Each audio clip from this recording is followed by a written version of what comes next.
Today, I have the amazing Eugenia Oganova on the Awaken Feminine podcast. Eugenia is joining me from Maine in the USA. Welcome to the show. Oh, thank you so much, Kaki, for having me here. I'm very excited for this conversation. I'm excited for our conversation because I know you do some amazing things. But before we get started, I'd love for you to introduce yourself to our audience about, who you are and what you do. I am a transcension mentor, a business strategist, and quantum messaging energetics coach. What that means is I help my clients save years of wondering about doing things that don't work, strategies in their business or application of that onto how they're going to launch and what program they're going to sell and so on. And instead, quantum leap all of that into a streamlined system that is aligned with who they are, so that what they are doing is essentially living their soul mission, living their soul design, and feel fulfilled and joyous in their business and serving at the highest level possible. So I shortcut all of that messy stuff into something that feels natural and awesome. That does sound natural and awesome and amazing. And I'd love to dive into it all with you. But before we get started, I'd love for you to answer this question because I always love to get the take from my different guests. What is your definition of an awakened feminine? Awakened feminine is an energy that is receptive, open, flowing, free, but at the same time is in the state of connection to oneness. One of the things I noticed with feminine is that a lot of times people mistake feminine with sort of like being irresponsible and just splashing their emotions all over the place, which is not what I'm talking about. So in an awakened feminine, that would be, there's actually a component of self-responsibility, even though I think we generally think of it in a masculine sense, but masculine self-responsibility is discipline. Feminine self-responsibility is compassion. Like whatever that comes out of you, is there love there? Is there love in for yourself and for whoever you're expressing it to, or if it's applied onto business, or is there something else like proving or manipulation or some mixture of wounding? So awakened feminine is the one that is always aligned to those higher frequencies of, five-dimensional, essentially unity, consciousness, love component of that. Thank you so much for your definition. Now, Eugenia, I would really love for you to unpack a bit more about what you do because it sounds absolutely amazing. I know you're a clairvoyant as well. And so you bring in like the quantum, you bring in like you're saying, non-linear timelines, but also combining that with business. And when people think about business is, like the more masculine, it's the strategy, it's the logical, it's, all the action that needs to take place, but you also bring that spirituality side into it. Can you please unpack with us? Maybe start off with how you decided that those two things need to come together. How did I decide it? I actually started more from just pure energy work because being clairvoyant, I've been doing my entire life. By the time I was 14 years old, I already had a full practice and lots of clients. And wow. I was always doing some sort of a service when I help people understand their life purpose, understand their life cycles, understand what is the natural way for them to show up, why certain things happen, lessons in life, karmic patterns, sometimes past life influences, like things like that.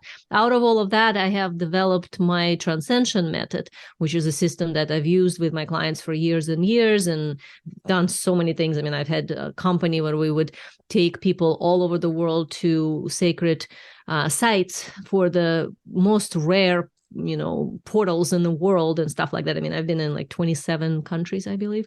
So there's a lot of things that are connected to consciousness and helping humanity awaken and shift beyond victim consciousness, shift beyond control systems into self-responsible mastery of who we are meant to be and the aligned awakened state. That's what I have always been doing. Mm-hmm. But somehow throughout the years, or I guess it's not but, it's and throughout the years, a lot of my clients were business owners, naturally women entrepreneurs who are healers, who are personal transformation experts, who are authors or influencers one way or another, like leadership related, something that they were doing to change humanity. And of course, they were naturally attracted to me.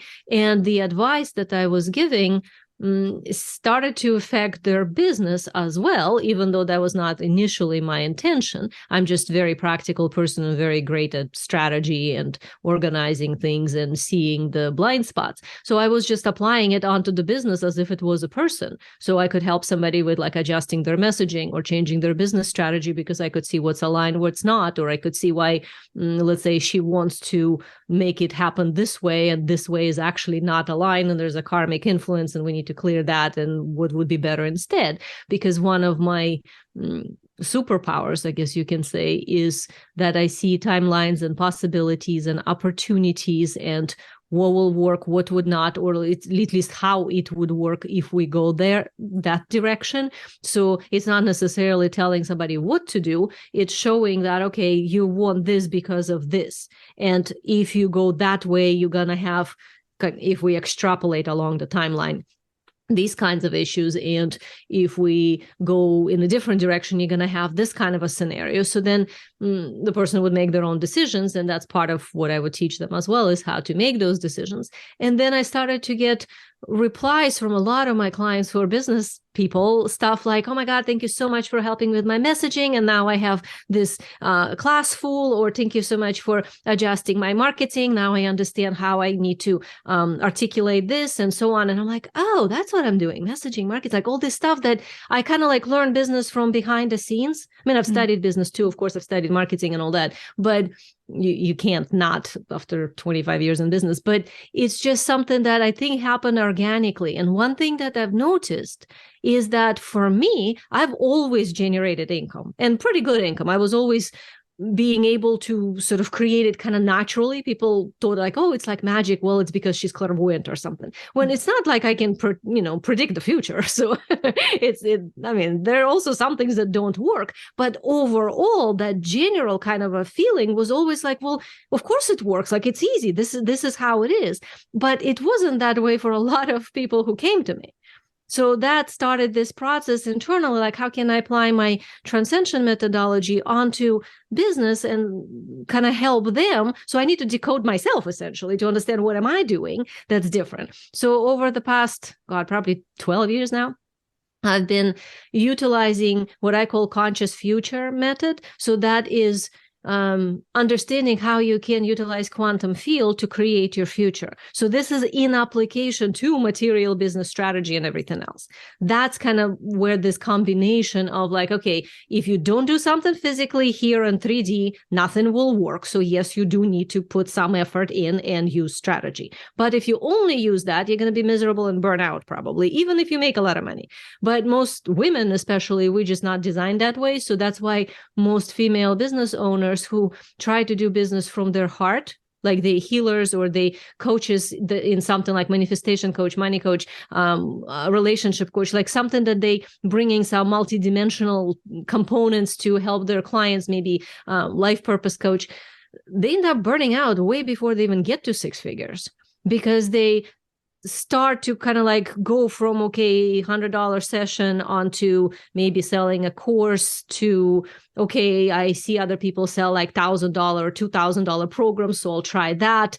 And then they don't know how, so they buy like $200 course, $500 course. They use this cookie cutter stuff. It doesn't work. They feel like they're twisting themselves into a pretzel. It feels ugly and out of integrity. And then they kind of give up, or they don't give up and they try, and then they feel like they're not good enough because it's still not working. So that's usually kind of the baseline of where a lot of people are. And part of this is because they're utilizing incorrect for them strategy. That's, strategy, most of those $27 course things, they are designed for the huge companies so you can sell a course for $27. But unless you have audience of millions and millions, that's actually huge amount of effort learning all these automations and everything and funnels, and result kind of minimal. I mean, if you make a couple $100, that's great. So what I then had to add, so I'm kind of still answering this, like, how did I get here, is after understanding my transcension methodology, which is about consciousness, I added the conscious future creation, which is great. Now let's make the business when we unite the masculine and the feminine. And then I realized that, people do not have this internal navigation tool that helps them with a lot of clarity understand what works for them. I seem to come pre-installed with that, but that's not apparently a common thing. So of course, once I understood that, I started to look for, okay, all these things that I know and use, how can I put that together into something that would make sense? So this is how soul design was born. Soul design is a term I came up with. It's a proprietary process that unites my clairvoyant insight and multidimensional access that I have with business strategy and marketing, but also Akashic records and transformational psychology that I've studied for years, and 𝐄𝐮𝐿 and some human design and wealth energetics and understanding your energy parameters in profit potential energetics, gene keys, archetypes. So I sort of like blended a lot of these things together. And when I work with somebody and on their business, we would pick what's needed. It's not like I'm going to dump all of that on every single person, of course, but out of my vast library of my own knowledge, I then pick what is needed for a specific person. So that became this highly customized component of understanding what is your soul design? How are you meant to make decisions, show up in life, run your business? What's the strategy that's the best for you? What marketing would work the best for you? And that gives people incredible relief. Because then instead of like trying so hard, doing stuff that doesn't work and then feeling bad about themselves, they can let go and only focus on doing one or two things that are correct for them. And yes, there's still some hard work involved. I mean, I'm not going to say that business is no work. I'm not one of those coaches that says just meditate and it happens. No, you got to do stuff. But when you're doing something that maybe isn't a little bit uncomfortable because you're learning, then it's still natural. So you kind of get into it, but at least you're focusing your energy correctly. Like I always stand for efficiency. It makes no sense to me where people waste their energy and then by the time they get to something that they actually need to do, they run out of steam, which is like, how do you run your business that way? You can be successful. So if instead you know exactly where to put your energy, you know exactly where to put your effort. Like when you're writing your sales page, you're not just doing it by some cookie cutter template. You might have some structure that you understand works the best for sales pages, but you have to imbue it with your essence. And that essence comes from understanding what is my profit potential? What is my expertise that I'm actually showing here? What are the gifts and what is the correct frequency? Which are the words that correctly articulate the value of my expertise in such a way that compels whoever reads it to come to me because I created enough of the vortex instead of me having to go chase them. So that saves a lot of time and shortcuts tremendously the jump forward. And I've had clients who started at $100 sessions and within 2-3 months working with me, they already selling $7,000 programs, $10,000 programs. And they like, can't believe how easy it is when before they were freaking out from even selling a $2,000 program.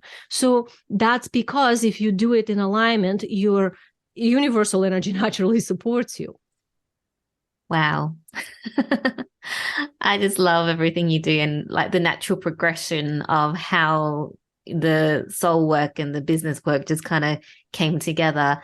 And you talked about how, you know, things just come really easily to you. Like you started your business at 14, you were saying. I was like, whoa, I want to talk about that a bit later. But and you know, as you were talking about how things just came easily to you and that, you know, you understand how to navigate the masculine and the feminine, but other people don't. Can you talk a bit about, like, with the people that you see, what is missing for most people when they don't navigate? Like, why don't we know how to navigate the masculine and feminine so that we can bring them together to create the magic that, you know, you're helping your clients create? Mm-hmm.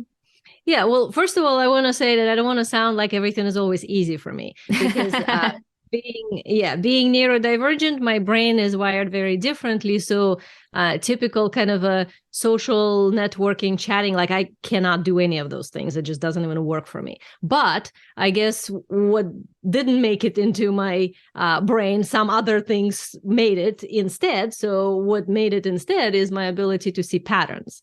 And being able to see patterns to the extent that I think that's part of my contract. So this is not even needed for most people. But that's like seeing when somebody says something, quite often before the person even asks me a question, I already know what the answer is, and they haven't even formulated the question. That's because I'm seeing inside their energy field or within the patterns of their life, something that is off. It's like it sticks out to me. Like, you know how some people are great at listening to music and they have this perfect ear, right? They would know if in a whole orchestra, somebody on the back row didn't hit the note right, they would hear it. So I'm kind of like that with energy patterns. I can always spot something off, and I know why it's off because I can see the pattern. So from that standpoint, it's kind of natural for me to help somebody see that same spot and understand what they need to do to correct that.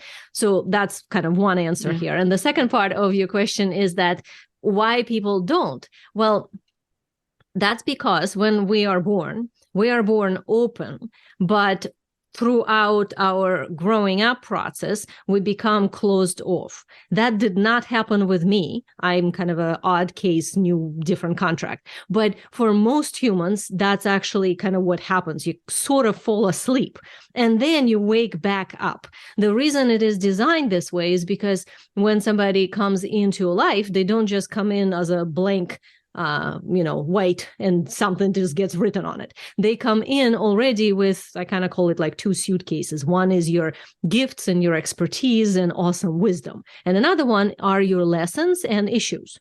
So those issues, they're not created in this lifetime. They kind of come in as, okay, this is pre-written for you to work on. And then within the lifetime, they're going to be activated in order for you to become aware of it as a personality. And as we grow up, we have conditioning of our environment. So that would be your parents and your school, kindergarten, friends. We also have imprinting from other people if they're really strong charge or strong personalities. We also, of course, have this karmic overlays that might be dragging along from the past. And whatever happens tends to create an internal patterning of wounding. Some sort of a trauma. And trauma doesn't mean some horrible big thing happened. It could be something as simple that, let's say, you don't get noticed often enough by the teacher. And for somebody, that might not be a big deal. But for a person that come in with a karmic pattern, let's say, of being invisible, that suddenly becomes a huge wound. So the same thing with the parent. Like, let's say the mom could be like really good mom, and she's just chatting on the phone while the baby is just laying there in the crib, and it's no problem if that child doesn't have the wound of abandonment. But if that kid comes in with a karmic overlay of abandonment, mom chatting on a phone, even though she's right there and available and really loves her child, will still feel like abandonment, even though it's kind of not in a literal sense. So all these little things most people are not aware of. But I clearly see that in people's fields when I work with them. So what ends up happening is that all these overlays and conditioning and imprinting and karmic stuff becomes something that a person starts to mistake for who they are. And as that person is now an adult, they forget the original sort of what they came in that was open. Now all of this is lost and they think, oh, I am these things. You know, I do this because my family does that, or I do this because I was hurt like that in school and I will never let that happen again. So now I'm going to go like an opposite direction, which is still in reaction to the thing that happened, and so on. So when that person starts to run a business, what do you think she's going to bring in this business? All these overlays and conditioning and everything, right? And as she's doing it for a while, she can get things done kind of okay because let's say she's determined or, she just does what she needs to do. But as the business gets to grow towards six figures, that's where usually all this stuff comes up because now it's like, okay, why is this not working? I'm doing everything right. It's not working. Or maybe some of my clients are actually way past six figures, multiple six figures, and they want to scale. And they're like, okay, last time I tried to make my business grow, I burned out. And now I feel like, okay, everything's great. I'm making money. It's actually great. And I'm serving and I love it. And I know that, okay, next step is coming and I'm terrified I'm going to burn out again as soon as I start. So both of those are indications of the same thing, that there's something in one's identity that's not part of them, that they kind of put in there saying, I am this, but they're not. And that's why it's so hard to see, to answer your question from the inside, because we can see sort of our behaviors, right? Like you can kind of notice like, oh, I'm doing this thing and I shouldn't be doing it, but I'm still doing it. But we forget that it's not a behavior we want to change. It's the origin of the behavior. Behavior doesn't just start by itself. It's an origin of identity. So something you are being that then causing you to act certain way. or let's say judge yourself in a certain way, or not do something, avoid something, and so on.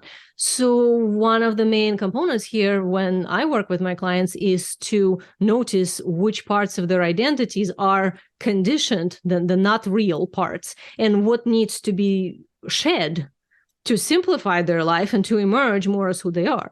And like, for example, I'll give you an example to kind of explain that. I had a client who came in and she's like all gung-ho to go harder and do it. And yes, and this kind of like really tomboyish. And it's great. I mean, some people are like that and it's awesome. But what I kept feeling in her is that there's this beautiful, soft, intuitive, almost angelic energy in there, which totally did not fit with this kind of a brush sort of outer shell. And then I read her marketing, and of course it's matching this tomboyish kind of marketing, and she's wondering why is it not working? But she's attacking life. She's attacking her business kind of in attempt to make it happen. And at that point she was at, I think 80,000, something like that. So I mean, close to six figures, but not quite. So we started looking at like, okay, let's look at your soul design and really look at how you're made, because this thing that there's some discrepancy I'm seeing, let's just say. And one of the main things is that she had the components that came from her family that were of this type. Her family was the go-getters and the push harder and, that. But she was actually rather soft kind of child that was angelic and open and very empathic and intuitive and gentle. But she couldn't survive that way in her family. So she got imprinted by their really strong charge of, let's go and attack life. And then that's what she, for all these years, was thinking is who she was. And when we had the conversation about it and looked at like, okay, what's underneath it is this, and that, like the intuition, the softness, the listening to her heart, and kind of more of a empathic sensing of people instead of thinking and strategizing. And some of the patterns that she would naturally work with would be kind of ebb and flow of creative energy instead of very structured, rigid, 4 hours every day, I do this. Which is fine for some people, but for her, that was completely like opposite of what she was meant to be. And of course, it wasn't working because anytime we want to bring something in, we need to have a space for it to land. And all her inner space was filled with worry, stress, and pushing. Which really underneath it is, of course, proving. So when she was able to hold her self-worth, let go of the proving, start shifting her identity into, I am actually enough being this gentle self. I don't have to do anything like that. Then I can have it like an experiment of ebb and flow and see what happens. She suddenly created this course, and then she created this other program, and then this client came in, and then this thing. And it's like she was way past 100,000 in just 2 months. And feeling so free because she stopped trying to be something she's not. So this is kind of extreme example, but that's hopefully gives you an idea. And I've actually had the opposite as well. I've had somebody that came in all trying to be very feminine and gentle because she's relationship coach and she wanted to be, this, and she was told she's not feminine enough and everything. And, she had a previous coach that was teaching her how to be more feminine and all this feminine. And when I was looking at her, all her past lives were of a man that was a warrior. And it's like, okay, that kind of explains why you feel like you're not, this fluffy feminine, because you're not. That does not mean you're not feminine. It's just your feminine doesn't look like this fluffy, soft, pink thing. And when we started adjusting that, we realized that she was trying to do creative things and vision boards and, drumming and dancing, ecstatic dancing, and nothing was working because she couldn't create it from herself. And she felt like so tight, and she was trying to take some classes to open herself up. And so all this exhausting stuff was taking up tons of space, and then she couldn't scale her business. One of the main adjustments was to adjust her structures to her soul design, which is actually structural, more masculine than feminine, even though she's in a female body. So she actually was the type of person that needed to spend 2-3 hours every day, just one foot in front of the other, doing something. And as long as she did that and overall had a strategy, everything would get done and it would be fine. And she needed to stop trying to be something she's not. And when she did that, suddenly it's like, it's so easy. I just signed a client. Of course, it's so easy. It's like she had onboarding, she had the system, she had the support, like everything was lined up and it was easy simply by being her soul design instead of whatever she was programmed or felt bad that she wasn't for whatever reason. Mm. Your work sounds so magical and amazing. And I'm just going, oh, I need to sign up to work with you. Yeah. I want to ask you about soul design because that's something that you created yourself. And I remember you saying it combines, human design, gene keys, all the different modalities and tools that are out there. But can you talk a bit about how, I guess, like how that kind of came about for you to go, oh, everyone actually has a soul design, and like which components you bring in to, I guess, read the client's design, like how he came up with it. Yeah. Well, how I came up with it, it's not something that I just sat there and brainstormed and came up with. It's most of a organic kind of a something that came out of working. I mean, I used to work 6 days a week, 12-hour days, and I burnt out a couple of times, but I still was doing it because I'm an Energizer bunny. And at some point I realized this is just not the way, and I need to find a way to have more space, still utilize my energy correctly, and generate income so I can actually not work so much. So now I work maybe 1 or 2 days a week, and I generate probably 20 times more money than I generated then.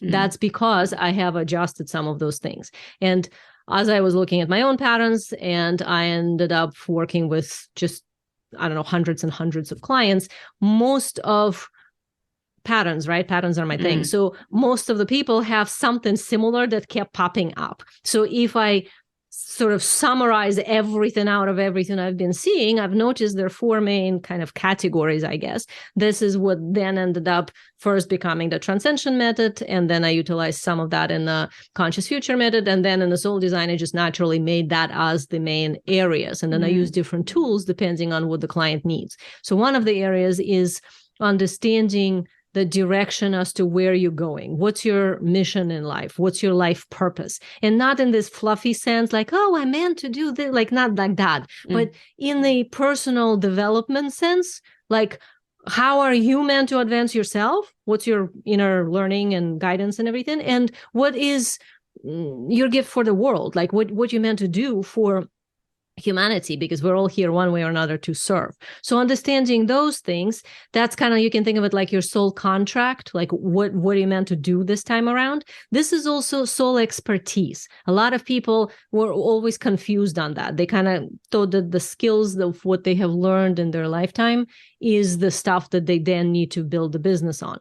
Like, oh, I've studied to be a life coach, or I've studied this healing technique, or I know how to utilize this thing. So this is what now is my business. And that cannot work in a larger sense. That, I mean, it could make you some money, yes. But if we're talking about business as in 100K or more, no, because at some point you did not invent the thing. You're utilizing somebody else's system. And that's one of the things that I've realized over the years is part of the reason I was very successful and still am, is because I've always invented things. I've made something my own. I blended things together, whatever, but it was always kind of uniquely mine. And a lot of people who are just too scared to do it or not sure if they even had some sort of a unique gift. So part of the soul design that stood out, like out of the 4 pieces I was saying. So the first part is a lot of this life purpose or soul mission or your contract, your expertise, your gifts. Like, what are you here to do? What are you bringing? What is this unique thing that needs to then be packaged into an offer if you choose to have a business around it and be kind of shipped out into the world, essentially. What are the karmic lessons and issues that are in the way of that you need to be aware of? What's part of your natural identity and what's not? Another part that stood out as a main pattern for everybody is the profit potential piece. That's so often people choose to put all their effort in something that they think they're good at. And let's say they are good at it, but it's not what's energetically meant to bring them wealth. Inside our soul contract, in our soul design, in your DNA, it's all written as in these are the areas through which you naturally will be able to attract wealth. Other areas, they might be gifts, but they not for others. They're just for you.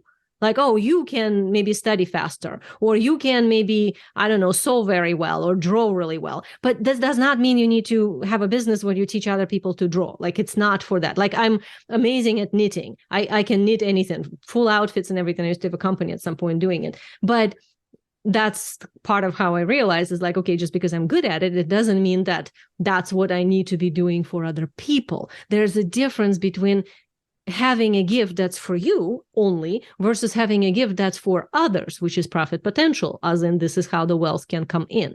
So that is a whole other territory of understanding which gifts can generate income for you and meant to be shared with the world. So that you can actually have correct strategy that's best for your soul design, and where you should put emphasis in your marketing, because that vibrates correctly for the people who already made a contract with you on the other planes. So then they can find you and come forward towards you. So that's another pattern that stood out, is that people did not understand which gifts to sort of capitalize on. So that's what I call profit potential. And then there's two more areas. Another one is the life cycles. So that is understanding sort of the cosmic weather of your life. Quite often I would hear from my clients stuff like, well, I've tried this, I've done this, it worked just fine for 5 years. Now I'm doing this launch again and nothing is working. Oh, must be algorithm change in a social media. Oh, must be my ad is wrong. And then I hired, 2 different people, 3 different people to fix that. And it's still not working. And now I wasted tons of money and I still don't know what's going on. And then we start looking at it and it's like, oh, you're in a different cycle. In this cycle, if you try to do the same thing you were trying to do in a previous cycle, it wouldn't work. Because you're now in a different energy, you're learning different things. This is what needs to be adjusted for it to be profitable now. This is what needs to be adjusted, or sometimes that means let go of. Like maybe it's the time when you're shedding something. Maybe it's the time when you're meant to embody something and actually do some personal work. This is superpowers that you might be meant to activate and then deal with what it means for you to have them within your life. Why certain specific experiences are occurring in your life right now. This is like one of the most common things is that people ask me is this, why is this happening? I've done everything right. I'm proactive. I've been there. I've done this. And the result is not what I want. And sometimes that's just fine. You just need to do it again. But sometimes it's because you were doing something incorrectly. So understanding all of that, that's kind of where this category or the pattern of life cycles came in to soul design as, okay, that's another territory we have to look at, because without understanding that, and I mean, if I'm speaking to somebody who's 15 or 16, that's very different. But currently, I only work with people who are already either creating a business or established business and looking to scale. So that means generally 30 to 55 or something. And there are plenty of life cycle stuff happening at this point. And it's very important to understand where you're at and what you need to be applying your effort at, instead of just going with like, well, this is how I've always done it. Because we're not the same throughout our lifetime. We actually change and different things open up or close up. And we need to go with that flow. Like, let's say if somebody suddenly has like, oh, all my friends disappeared or all my clients disappeared. I don't know what happened. I didn't do anything wrong. It's just somehow they were gone. And now I don't know what to do. Does that mean like I shouldn't do my business, or should I like have completely different program? And that's where we look at like, okay, what needs to be upgraded? What needs to be burst that's matching this life cycle that you're in now. And this is literally in your soul design, is literally in your DNA. So I can see it and we can look through those patterns, and depending on what program somebody works with me and what contract we're at, I can help them implement that as well. And so that's a 3. And the 4th is the DNA light codes. So this is like genetic imprint and how you're meant to evolve. This is how the quantum leaps happen. Everybody talks about like, oh, I want to make a quantum leap in my business, but it's sort of like words. They don't know what it means. Quantum leap literally in my world utilizes quantum field. If you want a quantum leap, you need to know who you are. You need to know where you're leaping into, and you need to know specifically how to do it. So you utilize proper patterns. So in just the reading of the soul design, I call it Soul Design VIP Day. That's where we dive into like, what's your life work? what is the shadow, where are you going, what you're processing, what's your leadership looks like. And then if the person chooses to work with me further to implement, and then we'll look at how that applies to the leadership in their business so that they can actually create from the place of a natural leadership, not that fake thing like, oh, I meant to be, somehow known and famous, and why is it not happening? Like, I know for me, I never was supposed to be famous, but I have it in my contract to be known among specific people where I get to support leaders. So I never tried to be famous. But if I tried, it would have been really painful because it wouldn't have worked. Versus some other people that sometimes I meet and it's like, I don't know, I always felt like I'm going to be famous, but I don't want to be an ego. And then I look in her contract and it's like, yeah, you actually meant to be famous. So let's look at what needs to happen and why you need to be famous. Because that's a side effect of something as to how you're serving, not just some, ego trip of like, yay, now I'm famous. So all these things, that's what soul design is about. And those are the main four, I guess, patterns you can say. That's so cool. Like how there's so many different layers that we need to look at for people to actually, I guess, be fully aligned in what they're doing. And I love the reminders that, life is not like linear. You get the ebbs and flows where, everything's going well. And then suddenly you need to look at your life again and change what you're doing because you're not in that stage of your life anymore. So it's just a really good reminder because I think everyone just thinks, oh, I've got onto something great and now I'm going to hold on to it for dear life and never let it go.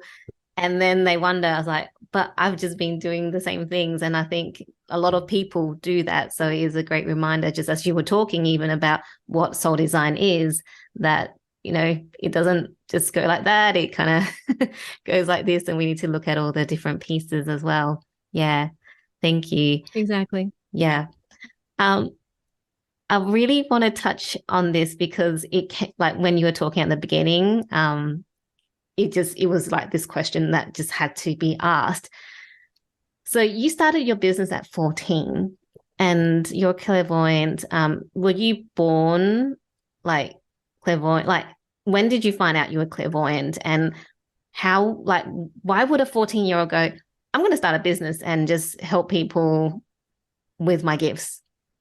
Well, I didn't think of it like, oh, I'm going to start a business. It just kind of happened. People were paying me to have my answers. So answers were always there. I naturally would give them and people naturally wanted them. And when they started paying me, it became a business.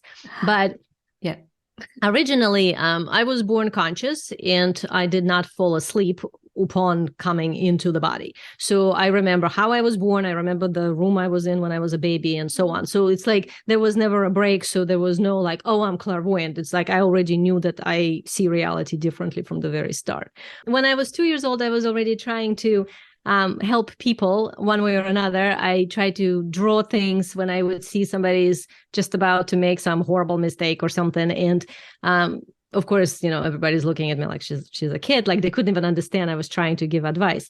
But I would say like yes to something or no to something. And then if the people noticed and followed, or they kind of decoded my drawing, they were like, okay, that worked every time. So this kid knows something. So it just became like, okay, she's a little different from the very beginning.